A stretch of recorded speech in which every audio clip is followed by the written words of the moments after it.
Good morning everyone. आज के इस क्लास में हम लोग देखेंगे कि एलर्जी क्या होता है। पिछले क्लास में हम लोग पढ़े थे क्या इम्यूनिटी के बारे में, और बहुत सुंदर आप लोगों का रिस्पॉन्स मिला। तो चलिए आज हम लोग देखते हैं क्या कि एलर्जी क्या होता है ना। आपकी सुविधा के लिए इस एलर्जी टॉपिक को दो भागों में डिवाइड कर दिया गया है। आज के इस टॉपिक में देखेंगे, आज के इस क्लास में हम लोग देखेंगे इंट्रोडक्शन अबाउट एलर्जी, एलर्जी क्या होता है। उसके बाद देखेंगे हिस्ट्री ऑफ एलर्जी, ठीक है ना। उसके बाद देखेंगे एलर्जन क्या होते हैं, then how it works, then symptoms of what are the main symptoms of allergy. तब हम लोग देखेंगे रिस्क फैक्टर्स एंड प्रिवेंशन, कैसे इससे हम लोग बचेंगे। ओके, तो सबसे पहले हम लोग देखते हैं कि एलर्जी क्या होता है। ये जो वर्ड है एलर्जी है ना, ये कोई हमारे लिए नया वर्ड नहीं है, कोई यूनिक वर्ड नहीं है। इसे हम लोग अपने डेली लाइफ में हमेशा यूज करते हैं।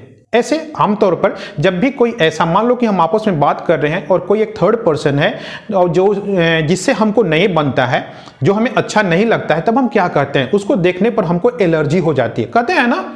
तो इसका मतलब क्या है, देखने के पहले हमारा जो मेंटल कंडीशन था वो नॉर्मल था, लेकिन जैसे ही हमने उसको देखा तो हमारा मेंटल कंडीशन क्या है, नॉर्मल से डेविएट हो गया और एबनॉर्मल हो गया। तो this abnormal condition is known as the allergy. इस बदले हुए मेंटल कंडीशन को हम लोग क्या कहते हैं, इस बदली हुई रिएक्शन को हम लोग क्या कहते हैं, एलर्जी, है ना। तो सबसे पहले आइए हम समझते हैं कि allergy in case of our body, ठीक है ना, अपने बॉडी के इंटरनल एनवायरनमेंट में ये एलर्जी क्या होता है, ठीक है। तो allergy is a condition, allergy क्या है, एक कंडीशन है। कैसा कंडीशन है, इन विच, जिसमें द इम्यून सिस्टम, है ना, the immune system reacts abnormally, है ना। हमारे बॉडी का इम्यून सिस्टम की जो प्रतिक्रिया होती है वो एबनॉर्मल हो जाती है। कब एबनॉर्मल हो जाती है, टू ए फॉरेन सब्सटेंस, किसी एक फॉरेन सब्सटेंस के अगेंस्ट में हमारे बॉडी की जो सेंसिटिविटी होती है, दैट सेंसिटिविटी इज एबनॉर्मल, है ना।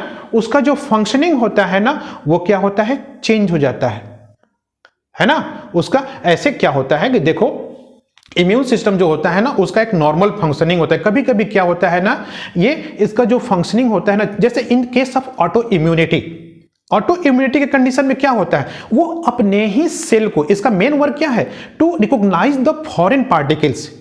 But in case of autoimmunity ये क्या करता है, अपने ही सेल्स को ये फॉरेन पार्टिकल्स समझ बैठता है और उसके अगेंस्ट में क्या करता है, एंटीबॉडी क्रिएट करता है, और वो एंटीबॉडी अपने ही सेल को डिस्ट्रॉय करने लगता है।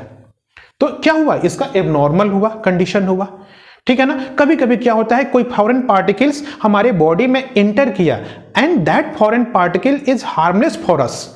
वो क्या था, हार्मलेस था, लेकिन वो फॉरेन इम्यून सिस्टम ने क्या किया, उसको हार्मफुल समझ के अपने को क्या कर लिया, हाइपर सेंसिटिव कर लिया, है ना, और ओवर रिएक्शन शो किया, जिसके कारण हमारे बॉडी में चेंजेज होते हैं और वो चेंजेज दिखाई पड़ते हैं। और इस कंडीशन को, ये इस चेंज कंडीशन को ही हम लोग कहते हैं क्या, एलर्जी, है ना। किसी फॉरेन पार्टिकल्स के अगेंस्ट में, है ना, जो कि हमारे बॉडी के लिए हार्मलेस था, उसके अगेंस्ट में जब हमारे इम्यून सिस्टम का जो फंक्शनिंग होता है वो एबनॉर्मल होता है, तो this abnormal condition is known as the allergy. Okay, आगे चलते हैं। अब देखते हैं क्या एलर्जी, जो ये वर्ड है allergy, this word allergy is taken from the two word. First word है क्या, allos, and second word is the ergon, है ना। दो वर्ड्स, दो ग्रीक वर्ड के मिलने से बना है क्या क्या, एलॉस और एर्गोन। एलॉस का मतलब होता है चेंज्ड, एलॉस का मतलब क्या होता है, चेंज्ड, और एर्गोन का मतलब होता है क्या, रिएक्शन, रिएक्शन, है ना। तो एलर्जी का मतलब क्या हुआ, चेंज्ड रिएक्शन, है ना। एलर्जी का मतलब क्या हुआ, change reaction of immune system, हमारे इम्यून सिस्टम का चेंज्ड रिएक्शन, है ना। कि हाँ, यहां पर चेंज रिएक्शन किसका चेंज रिएक्शन, इम्यून सिस्टम का, इम्यून सिस्टम का, किसके अगेंस्ट में, एलर्जन के अगेंस्ट में, एलर्जेन मीन्स फॉरेन सब्सटेंस। इस फॉरेन सब्सटेंस के अगेंस्ट में यहां पर आप लिखो, अभी लिखो फॉरेन सब्सटेंस।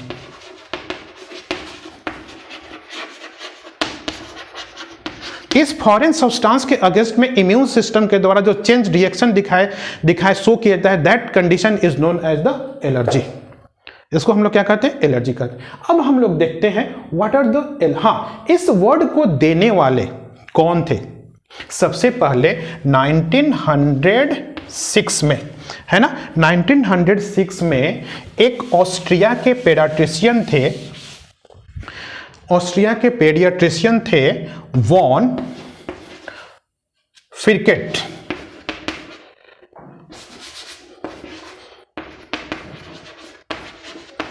ठीक है, वॉन पिरकेट साहब ने ही इस वर्ड को, एलर्जी शब्द को दिया था कब? 1906 में, और इसको डिफाइन किया था। वॉन पिरकेट साहब ने सबसे पहले 1906 में एलर्जी टर्म को दिया और इसे डिफाइन किया। अब हम लोग देखते हैं कि व्हाट आर एलर्जेन। ठीक है ना, नेक्स्ट क्या है? एलर्जेन। तो allergen are the those foreign substance which produce allergy which create allergic condition in the immune system of our body are known as the allergen। माने वो सारे फॉरेन सब्सटेंस जो बॉडी में जिसके बॉडी में एंटर करने से एलर्जी प्रोड्यूस होता है, उन फॉरेन सब्सटेंस को हम लोग क्या कहते हैं? एलर्जेन कहते हैं। एंड दिस एलर्जेंस में भी पॉलन हो सकते हैं, मोल्ड्स हो सकते हैं, स्पोर ऑफ मोल्ड्स हो सकते हैं, मेडिकेशन हो सकते हैं, ठीक है ना, एनिमल डैंडर हो सकते हैं, एनिमल डैंडर मीन्स हो गया जैसे पार्ट्स ऑफ डोमेस्टिक एनिमल, जैसे मान लो कोई मस्क्वीटो का कोई पार्ट्स हो गया, बिल्ली का कोई फर वगैरह हो गया, इसी को हम लोग कहते हैं क्या? Animal dander. ठीक है, कुछ फूड्स भी हो सकते हैं। ठीक है, तो ये सारे सब्सटेंस, फॉरेन सब्सटेंस जो बॉडी में एलर्जी प्रोड्यूस करते हैं, उसे हम लोग एलर्जेन कहते हैं। ओके, अब आगे देखते हैं हम लोग हाउ इट वर्क्स, कैसे ये बॉडी में वर्क करता है, कार्य करता है ना। तो सबसे पहले क्या होता है, मान लो कि एलर्जेन जो है बॉडी में इंटर करता है। मान लेते हैं कि ये एलर्जेन जो है पॉलन, कौन सा एलर्जेन है? पॉलन। मान लेते हैं कि ये पॉलन है। ये क्या होता है? इंटर इनसाइड द बॉडी में इंटर करता है। एंट्री के साथ क्या होता है कि हमारा इम्यून सिस्टम प्रोड्यूस करता है क्या? एंटीबॉडीज।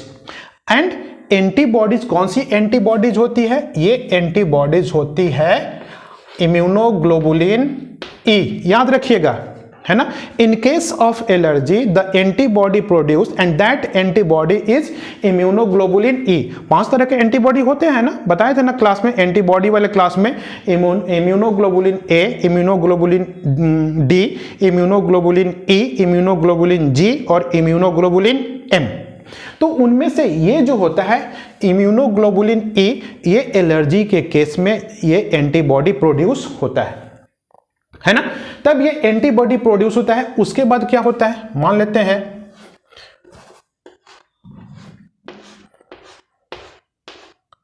ये एंटीबॉडी है ना। अब नेक्स्ट कंडीशन में क्या होता है कि ये जो इम्यूनोग्लोबुलिन ई है ना, ये एक्टिवेट करता है, ये एंटीबॉडी जो होता है कंबाइन हो जाता है मास्ट सेल के साथ, है ना, कंबाइन विथ द मास्ट। मान लेते हैं कि ये मास्ट सेल है ना। तो ये मास्ट सेल क्या होता है? Mast cell is a type of WBC जो किसी ब्लड वेसल्स के जनरली चारों तरफ है मौजूद रहता है, मसल्स के नीचे मौजूद रहता है ना। तो ये कंबाइन हो जाता है किससे? मास्ट सेल से,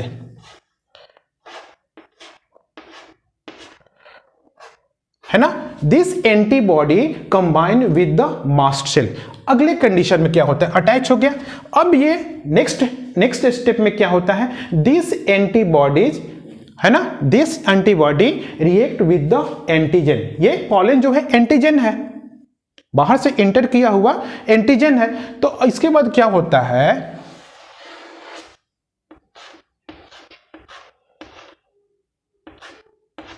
इसके साथ ये पॉलन जो होता है अटैच हो जाता है, और जब पॉलन इस एंटीबॉडी के साथ अटैच होता है तब ये पॉलन जो है इस मास्ट सेल को स्टिमुलेट करता है ना। मास्ट सेल को क्या करता है? स्टिमुलेट करता है, और इसके स्टिमुलेशन के प्रभाव में आकर के ये मास्ट सेल जो होता है, मास्ट सेल क्या प्रोड्यूस करता है? Different types of mediators, different types of chemical produce करता है, और उनमें से एक इंपॉर्टेंट केमिकल सब्सटेंस है क्या? हिस्टामाइन, ठीक है ना। अब जब ये हिस्टामाइन प्रोड्यूस होता है तो यही हिस्टामाइन का this chemical substance produce different types of abnormal symptoms in the body. इसी हिस्टामाइन के कारण क्या होता है? हमारे बॉडी में एलर्जिक सिम्टम्स प्रोड्यूस होते हैं। समझ गए कैसे होता है? Antibody, antigen inter in the body, तब क्या हुआ? ये होता है एंटीबॉडीज क्या होता है? स्टिमुलेट करता है किसको? मास्ट सेल को, और मास्ट सेल के साथ क्या होता है? कंबाइन कर जाता है। जब ये दोनों कंबाइन हो जाते हैं तब क्या करता है कि एंटीबॉडी अट्रैक्ट द एंटीजन को अपने साथ कंबाइन कर लेता है। जब ये एंटीजन कंबाइन हो जाता है इसके साथ, एंटीबॉडी के साथ, तब ये स्टिमुलेट करता है किसको? मास्ट सेल को, और उसके स्टिमुलेशन के प्रभाव में आकर मास्ट सेल क्या प्रोड्यूस करता है? मेडिएटर्स को प्रोड्यूस करते हैं, है ना, करता है मास्ट सेल। और उस मेडिएटर्स में से क्या है? एक केमिकल सब्सटेंस, एक मेडिएटर्स है हिस्टामाइन, और इसी हिस्टामाइन के कारण क्या होता है? Different types of allergic symptoms present in the body. Okay, next अब हम लोग देखते हैं क्या क्या इसके मेन सिम्टम्स है। एलर्जिक कंडीशन में क्या क्या मेन सिम्टम्स है, तो इसके मेन सिम्टम्स को हम लोग 3 भागों में डिवाइड किया है। First is the mild reaction, ठीक है ना।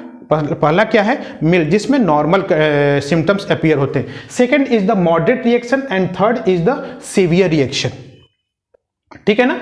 तो मिल्ड रिएक्शन जो होता है ना, उसमें क्या होता है? इचनेस होता है, खुजली हो सकता है, वाटरी एंड रेड आई, आंख क्या हो सकता है? आंख में पानी आ जाता है और लाल हो जाता है, ठीक है। रनिंग नोज हो जाता है, नाक से पानी आने लगता है। और hay fever is a condition, is a type of illness in which our nose, eye and throat are affected, है ना।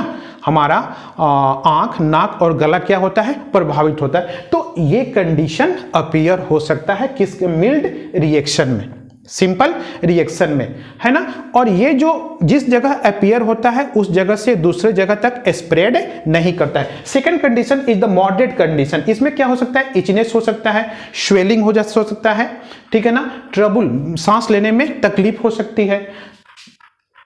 और ये क्या होता है? ये अपने जगह से फैलता है दूसरे ऑर्गन में भी, दूसरे बॉडी पार्ट में भी स्प्रेड करता है। नेक्स्ट है क्या? Severe reaction. इस सीवियर रिएक्शन में क्या होता है? सीवियर रिएक्शन में ये शुरू होता है कहां से? स्टार्ट फ्रॉम द आई और फेस इचिंग, हमारे आंख, है ना, आंख या फेस इचिंग से शुरू होता है, और तुरंत विद इन मिनट्स ये कहां फैल जाता है? थ्रोट स्वेलिंग, हमारा गला क्या होता है? स्वेल कर जाता है। एब्डोमिनल पेन होता है, ठीक है ना, क्रैम्प्स होता है। उसके बाद वोमिटिंग जैसी टेंडेंसी होती है, डायरिया होता है, मेंटल कंफ्यूजन होता है, और डिजीनेस होता है, चक्कर आने लगता है।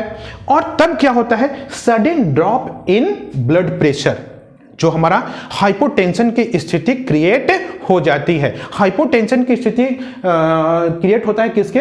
Due to the more production of histamines, है ना। क्योंकि हिस्टामाइंस क्या करता है? Just like a vasodilator, blood vessels को क्या करता है? वो स्वेल करता है, फैल जाता है, जिससे ब्लड प्रेशर जो होता है वो लो हो जाता है, ठीक है ना। और ये जो कंडीशन है, इस कंडीशन, ये सीवियर कंडीशन होता है, और इस कंडीशन को हम लोग एनाफाइलैक्सिस भी कहते हैं, है ना। और ये है जो लाइफ थ्रेटनिंग कंडीशन है, और इस कंडीशन में, एनाफाइलैक्सिस कंडीशन में, हमें तुरंत डॉक्टर से सलाह लेनी चाहिए, है ना। तो ये हो गया क्या? सिम्टम्स। अब हम लोग देखते हैं किसको किसको ये रिस्क फैक्टर है, किसको मेनली इससे बचना चाहिए, है ना। तो सबसे पहला तो वो है जो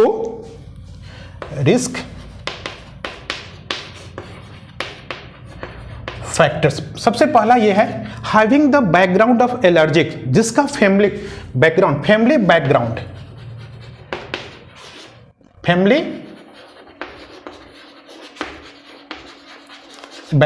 इज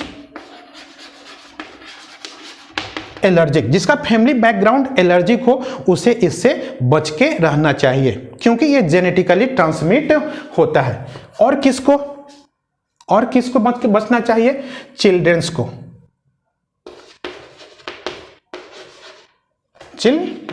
बच्चों को, ठीक है ना। और किसको बचना चाहिए?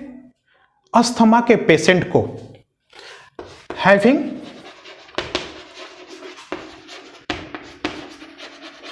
अस्थमा क्या होता है? Asthma is a type of disease, respiratory disease, जिसमें क्या होता है ना, हमारा जो रेस्पिरेटरी पाथ होता है ना, वो क्या होता है? नैरो होता है due to the production of more mucus के डिपोजिशन के कारण सांस लेने में क्या होती है? परेशानी होती है ना। तो इन सब में ज्यादा रिस्क होता है। जिसका फैमिली बैकग्राउंड क्या हो? एलर्जिक हो, जिसके चिल्ड्रन को भी बचना चाहिए, और जिसको अस्थमा है उन सारे पेशेंट को इससे बचना चाहिए। अब हम लोग देखते हैं कि इसका प्रिवेंशन कैसे करेंगे, है ना। तो सबसे पहला है क्या? प्रिवेंशन में हम लोग क्या करेंगे?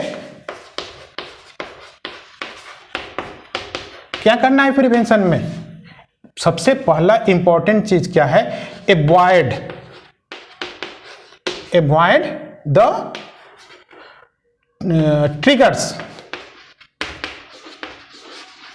माने अवॉइड द ट्रिगर्स। ट्रिगर्स को हम लोग यहां पे एलर्जन भी कह सकते हैं। जो एलर्जन है ना, उसको क्या करेंगे? उससे दूर रहने का प्रयास करेंगे, बाहर कम जाएंगे। जैसे मान लो कि पॉलन का समय है, सीजन है पॉलन प्रोड्यूस होने का, उस समय क्या करेंगे हम लोग? उसके नजदीक नहीं जाएंगे, है ना। जो भी हमारे लिए एलर्जन का काम करता है, हमारे लिए जो एलर्जन है, उससे हम लोग दूर रहने का प्रयास करेंगे। नेक्स्ट क्या करेंगे? Take medicine on time. Take medicine means doctor के द्वारा जो प्रोवाइड किया गया मेडिसिन हो, उस मेडिसिन को हम लोग क्या करेंगे? समय पर लेने का प्रयास करेंगे, है ना। और क्या करेंगे? Keep a diary. इस डायरी से क्या होगा? डायरी में हम लोग अपने साथ एक डायरी रखें और नोट करें कि हम क्या कर रहे हैं, हम क्या खा रहे हैं, और तब क्या करें, और हमारे सिम्टम्स में क्या चेंजेज आ रहा है। तो उसको देख करके डॉक्टर उसको ये करेगा, रिकॉग्नाइज करेगा कि क्या करने से, है ना, या क्या खाने से इसका सिम्टम्स चेंज हो रहा है, एलर्जिक सिम्टम्स प्रोड्यूस हो रहा है। उस डायरी को पढ़ने से ये पता चलेगा, ठीक है ना। उसके बाद क्या करेंगे? Having a medical alert bracelet. Medical alert bracelet एक ऐसा ब्रासलेट होता है जो मेडिकली अलर्ट करता है। उसमें सारा क्या रहता है? डिफरेंट टाइप्स ऑफ, मतलब क्या आपके साथ प्रॉब्लम है ना, उस ब्रासलेट में स्टोर रहता है। तो इमरजेंसी के केस में ब्रासलेट को देख करके ब्रासलेट से यह पता लगाया जा सकता है। क्योंकि इमरजेंसी के समय में आप बात नहीं कर सकते हैं, तब उस ब्रासलेट को देखकर, उस मेडिकल अलर्ट ब्रासलेट को देख करके पता किया जा सकता है कि आपके साथ क्या प्रॉब्लम है। और सबसे इंपॉर्टेंट चीज क्या है? To no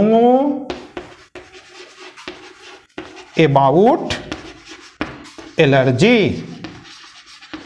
to know about allergy के बारे में हमें जानना चाहिए। जब हम जानेंगे उसके बारे में, तब ना उससे हम लोग सेफ रहेंगे, ठीक है। तो आज हम लोग ये सारा चीज देखें। एलर्जी किसे कहते हैं, है ना, हिस्ट्री क्या है इसका, एलर्जन किसे कहते हैं, कैसे बॉडी में वर्क करता है, इसके मेन सिम्टम्स क्या होते हैं, है ना। उसके बाद देखें क्या मेन किसको रिस्क फैक्टर्स है, प्रिवेंशन कैसे इससे हम लोग बचेंगे। ओके, चलिए अगले क्लास में हम लोग पढ़ेंगे क्या? Different types of allergy. Okay, thanks.